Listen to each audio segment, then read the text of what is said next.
Hello नमस्कार मेरे प्यारे मित्रों। जैसा कि आपको विदित है कि आज कक्षा 12 का जो हिंदी साहित्य का पेपर हुआ है उसके कुछ प्रश्न हैं जो मैं आपको हल करवाऊंगा और जिनके उत्तर ये है। आप ध्यान से सुनिए, देखिए।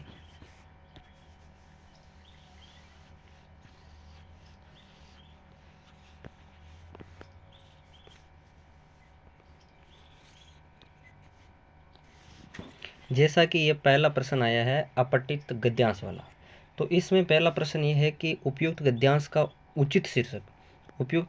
उचित शीर्षक क्या है। तो इसमें क्या है कि भारतीय संस्कृति में पारिवारिक और सामाजिक महत्व का जिक्र किया गया है। और इसी के साथ इसका जो दूसरा प्रश्न है, दूसरे प्रश्न में प्राचीन भारतीय संस्कृति में धार्मिक कृत्यों में बल दिया है किसका, कि धार्मिक कृत्यों में एकांत साधना पर ज्यादा बल दिया गया है। इसका उत्तर ये सह हो जाएगा, दो का। तीसरा प्रश्न ये कि हमारे यहाँ सामाजिकता की अपेक्षा महत्व दिया गया पारिवारिकता को। तीसरे का उत्तर ब हो जाएगा। इसी प्रकार चौथा प्रश्न है पारिवारिकता के साथ साथ क्या बढ़ाना श्रेयस्कर है, तो सामाजिकता, द हो जाएगा इसका 4 नंबर उत्तर। और इसी प्रकार से अगला जो 5 नंबर क्वेश्चन है, ग्रहण का मतलब किसी चीज को अपने जीवन में ग्रहण करना, अपनाना। और ग्रहण का मतलब है अपनाना, तो ग्रहण का विलोमार्थी शब्द या विपरीतार्थ विलोम शब्द पूछा है यहाँ पर, तो इसका अर्थ हो जाएगा त्याग। इसी प्रकार व्यक्ति का व्यक्तित्व कब समाप्त हो जाता है, तो इस अपठित गद्यांश के अनुसार सम्मिलित परिवार की प्रथा को अत्यधिक बढ़ाने से व्यक्ति का व्यक्तित्व समाप्त हो जाता है। इसी प्रकार से आगे जो हम अपठित जो काव्यांश है उसको ध्यान पूर्वक पढ़ेंगे। देखो, इसको ध्यान पूर्वक पढ़िए। मुझे कदम कदम पर चौराहे मिलते हैं। क्या मिलते हैं? कदम कदम पर चौराहे। और वो चौराहे बाहे फैलाए। किस प्रकार से मिलते हैं? बाहे फैलाए मिलते हैं। एक पैर रखता हूं कि 100 राहें फूटती है। एक पैर रखने पर मुझे 100 रास्ते मिलते हैं और मैं उन सब पर से गुजरना भी चाहता हूँ। कवि कहता है कि मैं उन सभी 100 रास्तों से गुजरना चाहता हूँ, बहुत अच्छे लगते हैं और वो रास्ते कवि को बहुत अच्छे लगते हैं। उनके तजुर्बे और अपने सपने सब सच्चे लगते हैं। कहने का मतलब है कि अपने जीवन में कवि चाहता है कि जो भी रास्ते हैं, जो भी उनके तौर तरीके तजुर्बे हैं, वो अच्छे लगते हैं कवि को। और कवि को अपने सपने, वो तजुर्बे, तौर तरीके हैं, सपने सब सच्चे लगते हैं। कैसे लगते हैं? सच्चे। अजीब सी अकुलाहट दिल में उभरती है, मैं कुछ गहरे में उतरना चाहता हूँ, जाने क्या मिल गया। अब आगे कवि कहता है कि मेरे दिल में एक अजीब सी अकुलाहट, व्याकुलता उभर आती है, मैं कुछ गहरे बाहों में डूब जाता हूँ, जाने क्या मिल जाए। कवि पता नहीं क्या पाना चाहता है। तो इसी प्रकार से इस गद्यांश को पढ़ा जाए तो इसका उत्तर उपयुक्त काव्यांश का उचित शीर्षक विकल्पों में से चुनना है। तो इसमें उत्तर होगा मुझे कदम कदम पर। इसी प्रकार कवि को चौराहे कैसे मिलते हैं? चौराहे बाहें फैलाएं। अगला प्रश्न है 3 नंबर। एक देखो 3 नंबर, एक पैर रखता हूं कि 100 राहें फूटती, काव्य पंक्ति का भाव है। तो इसके अंदर आपके एक पैर रखता हूं कि 100 राहें फूटती, काव्य पंक्ति का भाव है। तो इसका उत्तर हो जाएगा जीवन में चलने के लिए 100 राहें चुनना। इसी प्रकार से अगला प्रश्न बिल्कुल इजी प्रश्न है। अपने शब्द का विलोम शब्द हो जाएगा अपना, पराया, बस अपने का पराया हो जाएगा। और इसी प्रकार से फूटती, फूटती शब्द का तत्सम शब्द है, तत्सम शब्द है, फूटना से फूटती बनता है, ए हो जाएगा इसमें। और इसी प्रकार से काव्यांश का मूल कथ्य मतलब इसका मुख्य संदेश, मुख्य भाव क्या है वो देखना है। तो मुख्य भाव हो जाएगा जीवन का विस्तृत क्षेत्र बताना। इसमें जीवन का विस्तृत क्षेत्र है, इसके अंदर बे हो जाएगा। क्या हो जाएगा? बे। जीवन का विस्तृत क्षेत्र बताना। ठीक है। और इसी प्रकार से अगले जो प्रश्न आए हैं 3 नंबर प्रश्न, तीसरा प्रश्न है, इसका जो पहला होगा अच्छी तरीके से पढ़ाया गया प्रश्न है। रस का उत्कर्ष करने वाली बातों को गुण या काव्य गुण कहा जाता है। कब की इकटक डटी रही टटिया अंगूरन की तारी। इकटक शब्द है, टटिया शब्द है, ये ग्राम्य शब्द है, आंचलिक शब्द है। तो इसमें ग्राम्यत्व दोष हो जाएगा। स्पष्ट पता चल रहा है कि मात्रिक छंदों में तो सीधी सी बात है कि मात्राओं की संख्या निश्चित या नियत रहती है, जबकि वर्णिक छंदों में वर्णों की रहती है। और अगला प्रश्न है वसंत तिलका, जैसे कि अगला प्रश्न इस प्रकार से है हमारे सामने, वसंत तिलका छंद के प्रत्येक चरण में कितने वर्ण होते हैं? ये वर्णिक छंद है और इसमें 14 वर्ण होते हैं प्रत्येक चरण में। अब देखो यहाँ पर चरण सरोज पखारन लागा, चरण सरोज पखारन लागा, यहाँ पर चरणों को किसका रूप दिया है? सरोज का, कमल का रूप दिया गया है, इसलिए इसमें रूपक अलंकार हो जाएगा। और इसी प्रकार से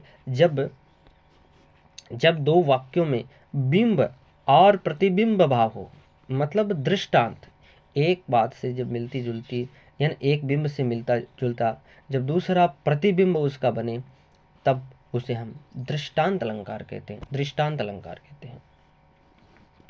इसी प्रकार से आगे देखिए आप, ये जो प्रश्न है आपके, सॉरी 3 नंबर प्रश्न है, 2 नंबर वो जो मैंने पहले बताया वो 2 नंबर था। ये भी अच्छा प्रश्न है कि निम्नलिखित अति लघुत्रात्मक प्रश्नों के उत्तर अधिकतम 20 शब्दों में लिखिए। आपको जितना पूछा गया उतना ही आपको उत्तर देना था। तो इसमें उपमा अलंकार बिल्कुल इजी प्रश्न है, जब उपमेय और उपमान में समानता बताई जाए। या कहती हुई यो उत्तरा के नेत्र जल से भर गए, हिम कणों से पूर्ण मानो हो गए पंकज नहीं। उपयुक्त देखो यहाँ पर मानो वाचक शब्द आ गया है, तो इसका मतलब ये कौन सा अलंकार होगा? उत्प्रेक्षा अलंकार। इसी प्रकार से आगे देखिए, आगे है समाचार लिखने की एक विशेष शैली होती है, इन शैलियों के नाम बताइए। समाचार पत्र लिखते हैं तो उसमें उल्टा पिरामिड शैली काम में ली जाती है, सीधी सी बात, ये उत्तर होगा इसका। और बिल्कुल इजी प्रश्न, देखने में अटपटा लगता है लेकिन इजी। विचारपूर्ण लेखन क्या होता है? विचारपूर्ण लेखन में लेखक अपने विचारों को महत्व देता है। लेखक अपने, मान लो कोई प्रसिद्ध, जिसको हम स्तंभ लेख भी कहते हैं, कि जब कोई प्रसिद्ध लेखक है अपने विचारों को लिखता है तो उसको हम विचारपूर्ण लेखन कहते हैं, विचारों को महत्व दिया जाता है। अब आगे एक प्रश्न ये है कि समाचार माध्यमों में एक सफल साक्षात्कार के लिए किन गुणों की आवश्यकता होती है? भाई मान लीजिए कि आप साक्षात्कार करता हो, आप इंटरव्यू लेने वाले हो, तो पहली बात तो ये हो जाएगी आप अच्छे वक्ता होने चाहिए, आपको बोलना आना चाहिए। उसके बाद में आप जिस व्यक्ति का इंटरव्यू ले रहे हो तो आपको पहले चयन कर लेना चाहिए कि मतलब मुझे किस प्रकार के प्रश्न अगले व्यक्ति को पूछना है। उसके बाद में मान लो कि 2 पॉइंट काफ़ी है, और भी लिख सकते हो लेकिन 2 पॉइंट काफ़ी है इसमें, 1 नंबर का ही तो प्रश्न है। और इसके बाद में निराला की कविता सरोज स्मृति किस पर केंद्रित है? बस इसमें क्या है कि सूर्यकांत त्रिपाठी निराला ने अपनी पुत्री की मृत्यु हो जाने के बाद में उसकी याद में, जिसका नाम है दिवंगत पुत्री सरोज कह सकते हैं, उसकी स्मृति में ये कविता लिखी थी जिसका नाम है सरोज स्मृति। इसी प्रकार आगे जो यात्रा वृतांत है जिसका नाम है जहाँ कोई वापसी नहीं, पाठ की विद्या का नाम लिखिए, तो ये यात्रा वृतांत है। ये किस धुंध से उठती धुन, ऐसा कुछ काव्य संग्रह जिससे ली गई है। कच्चा चीटा पाठ का मूल कथ्य क्या है? देखो वेरी इंपॉर्टेंट प्रश्न था, मैंने पहले भी बताया था ये प्रश्न आएगा और ये एग्जाम में आ गया है। लेखक ब्रजमोहन व्यास है, उन्होंने अपने जीवन में जितनी भी पुरातात्विक सामग्री एकत्रित की उसको इलाहाबाद संग्रहालय में क्या किया था? एकत्रित किया था। तो यही लेखक का मुख्य उद्देश्य था कि जितनी भी पुरातात्विक सामग्री थी, जितना भी कच्चा चिट्ठा था, उसको लोगों के सामने आने वाली पीढ़ियाँ उनको पढ़ेगी, इसके लिए मतलब है संग्रहित किया। शब्दों से जुड़ना, पले विद द वर्ड्स, कविता की दुनिया में प्रवेश करना, ये कथन किसका है? तो ये प्रश्न कक्षा 11 और 12 में चलने वाली अभिव्यक्ति और माध्यम पुस्तक से सीधा का सीधा उठाया गया है, W.H. ऑर्डन का था। नाटक का सबसे जरूरी और सशक्त माध्यम कौन सा है? आपको पता होना चाहिए, जब नाटक होता है, नाटक मंचित किया जाता है, तो उसमें सबसे ज़्यादा महत्व संवाद को दिया जाता है। संवाद का मतलब वार्तालाप। जब दो पात्र है नाटक करते हैं, तो नाटक करते वक्त उनके बीच में जो बातचीत होती है, जो संवाद होता है, उसी को महत्व दिया जाता है।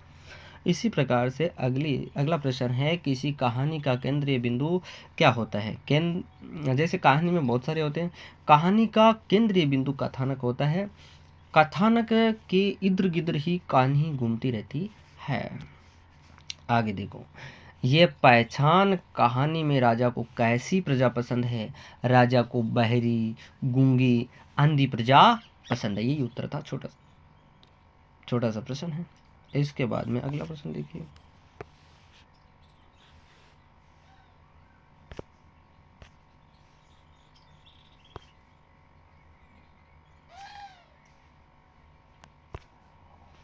हाँ, अगला प्रश्न है 4 नंबर प्रश्न देखिए। विशेष लेखन में डैशक क्या होता है? ध्यान से समझिए। जब कोई भी लेखक टीवी के लिए लेखन का रूप अलग होता है। टीवी के लिए लेखन का अलग रूप होता है, जबकि रेडियो के लिए लेखन का अलग रूप होता है। उसी प्रकार से मुद्रित माध्यम के लिए अलग होता है। तो कहने का मतलब है, इसमें डेस्क का मतलब यही होता है कि टीवी, रेडियो, मुद्रित माध्यम या इंटरनेट के जो लेखन के जो अलग अलग तरीके हैं, लिखने की जो अलग अलग शैलियाँ हैं, वही डेस्क होती है। क्या होती है? डेस्क। अब आपको देखो, ये प्रश्न पूछा है कि विशेष लेखन के कोई 4 क्षेत्रों के नाम बताइए। देखो, विशेष लेखन व्यापार से संबंधित भी हो सकता है, मनोरंजन से संबंधित हो सकता है, उसके बाद में आपके ये सिनेमा से भी संबंधित हो सकता है,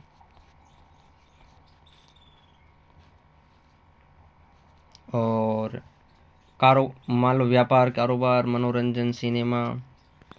इसी प्रकार से आगे आप ले सकते हो पत्रकारिता से संबंधित, विज्ञान से संबंधित, मतलब अलग अलग क्षेत्र होते हैं इसके। 4 ही तो पूछे। देखो कितना अच्छा प्रश्न आया आगे। याताश में रोचते विषम पाठ में लेखक ने कवि की तुलना किसे की? बिल्कुल शॉर्ट में उत्तर देना है इसका। प्रजापति से तुलना की है कवि की। किससे तुलना की है? प्रजापति से। मनुष्य को साहित्य किसकी प्रेरणा देता है? मनुष्य को साहित्य अपने नए नए भावों को, नए नए विचारों को, नए नए भावों का, नए नए विचारों का सर्जन करने की, मतलब उनको लिखने की प्रेरणा देता है। अब मैंने आपको पहले ही बताया था कि आप फणीश्वर नाथ रेणु और का कवि परिचय अच्छी तरीके से पढ़ के जाना, और ये आ गया है, ये आप खुद देख लेना। इसी प्रकार से आगे देखो, मलिक मोहम्मद जायसी, केदारनाथ सिंह, ये कवि परिचय आपको खुद को पढ़ना है। ठीक है, मिला लेना जैसा आप लिख के आए हो। और इसी प्रकार से देखो, ये प्रश्न बहुत मज़ेदार प्रश्न। रघुवीर शाही की कविता तोड़ो का मुख्य या मूल भाव क्या है? तो इसमें कवि कहता है कि तोड़ो तोड़ो तोड़ो, ये जो बंजर भूमि को, बंजर परती को तोड़ने की बात बता रहा है, बंजर जो पर्वतीय भूमि को तोड़ने की बात बता रहा है। तो इसका मुख्य उद्देश्य है, कवि कह रहा है कि हमारे मन में जो बांधा डालने वाले जो विचार है, उनको हमें क्या करना है? तोड़ना है। उन विचारों को क्या करना है? नष्ट करना है। उन विचारों को जब तक हम नष्ट नहीं करेंगे, तब तक हम आगे किसी प्रकार का कार्य नहीं कर पाएंगे। तो सबसे पहले है कि इसमें जितने भी मन के जो विचार है, जो कुरूप विचार है, उनको तोड़ना है। अब देखो ये प्रश्न 10 नंबर प्रश्न, कितना अच्छा प्रश्न है कि अंगद ने रावण को कैसे समझाया कि अंगद ने रावण को कैसे समझाया कि पट्टित रामचंद्रिका के अंश के आधार पर आपको बताना है कि सिंधु तरियो उनको बनरा तुम पे धनुरेक गही न तरी। अंगद ने बताया कि रावण को ये समझाया कि उन श्री राम के भक्त हनुमान ने तो सिंधु का मतलब सागर पर पुल बनाकर उनको भी तर लिया, और उनके वानर हनुमान ने सारी लंका को जला दिया, फिर भी मतलब है कि आपने तो उसको बांधने की कोशिश की थी। किसको बांधने की बात हो रही है? हनुमान को बांधने की कोशिश की थी, और उसको जलाने के लिए आपने उस हनुमान की पूंछ में रुई तक बांधी, मिट्टी का तेल तक डाला, लेकिन वो हनुमान आपकी अशोक वाटिका को क्या करके चला गया? जला के चला गया। ऐसा कुछ इसमें है। इसी प्रकार से साझा कहानी समाज के किस वर्ग के कथानक को लेकर लिखी गई है? तो साझा कहानी में आपको पता होना चाहिए, हाथी और किसान के बीच दोस्ती होती है। किसान का मतलब है किसान का यहाँ पर शोषण किया जाता है। हाथी और किसान दोनों साझा में क्या करते हैं? खेती करते हैं। किसकी खेती करते हैं? गन्ने की खेती करते हैं। गन्ने की खेती करते हैं। किसकी खेती करते हैं? और इसके लेखक का नाम बताइए। तो इसके लेखक का नाम साझा कहानी के लेखक असगर वजाहत, कुछ ऐसा नाम हो सकता है लेखक का।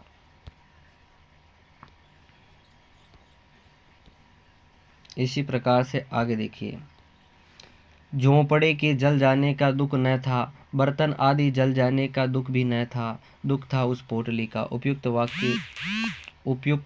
वाक्य किसके लिए कहा गया है? पोटली में क्या था? मतलब झोंपड़ी के जल जाने का, सूर्य को झोंपड़ी जल जाने का भी दुख नहीं था, बर्तन जल जाने का भी दुख नहीं था, और दुख था उस पोटली का जो उसकी जीवन भर की क्या थी? कमाई। का मतलब है सूर्य उन रुपयों से क्या करना चाहता था?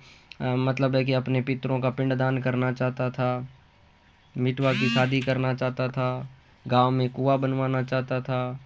तो इनका यही अर्थ निकलता है। और पोटली में क्या थी? पोटली में 500 से अधिक उसके रुपए थे। 500 से अधिक। आरोहण कहानी बहुत अच्छी कहानी है। आरोहण कहानी संजीव जिसके लेखक है। आरोहण पहाड़ियों की जीवन संघर्ष, विपताओं की जीवंत कहानी कैसे?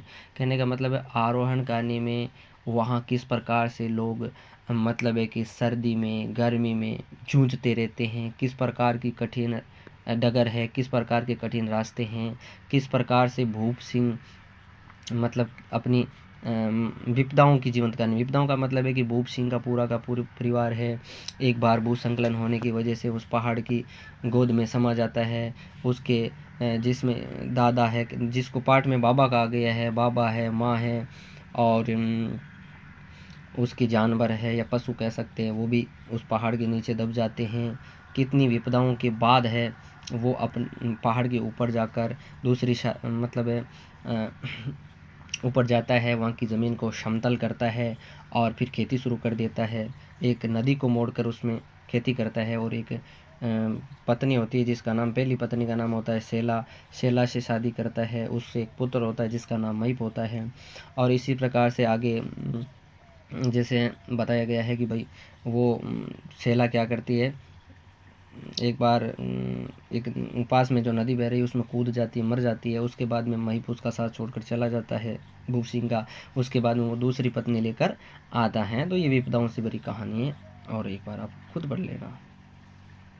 इसी प्रकार से अगला जो प्रश्न है इसमें है, बिस्कोहर की माटी पाट में लेखक ने किसका वर्णन किया?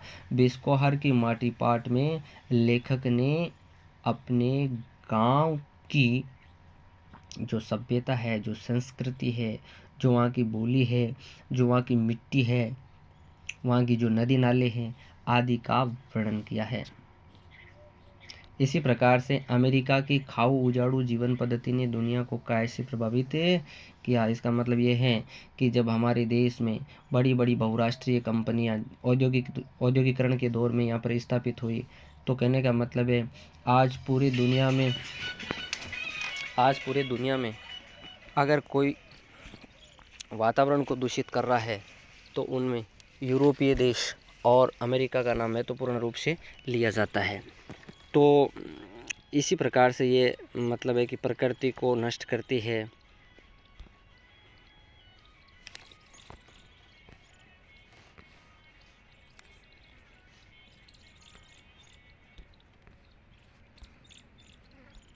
संवंदिया कहानी की मूल संवेदना क्या है? संवंदिया कहानी में देखो, ये हरगोविंद जो संवंदिया होता है, हरगोविंद और बड़ी बहुरिया दोनों के जीवन पर केंद्रित है। बड़ी बहुरिया जो बात कहती है, उस बात को हरगोविंद बड़ी बहुरिया की पीहर जाकर कह नहीं पाता है। तो कहने का मतलब है कि जो वेदना है, जो पीड़ा है बड़ी बहुरिया की, उस पीड़ा को, उस वेदना को, उस संवेदना को हरगोविंद संवंदिया है वो उसके पीहर जाकर व्यक्त नहीं कर पाता है। मुख्यतः यही जिक्र इस प्रश्न में किया गया है। जहाँ कोई वापसी नहीं, पाठ में किन सरोकारों और यातनाओं को रेखांकित किया गया है?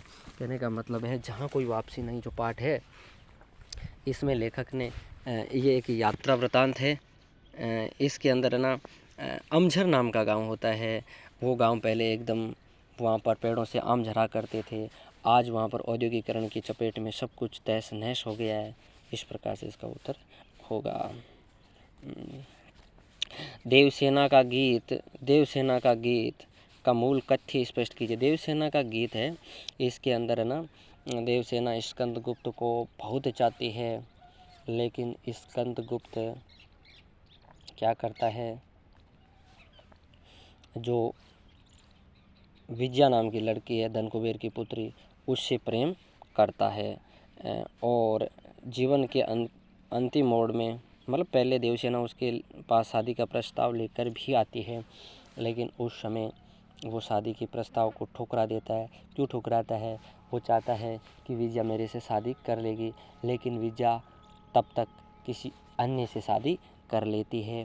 तत्पश्चात ये होता है कि देवसेना के जीवन के अंतिम मोड़ में देवसेना के पास स्कंदगुप्त शादी का प्रस्ताव लेकर जाता है।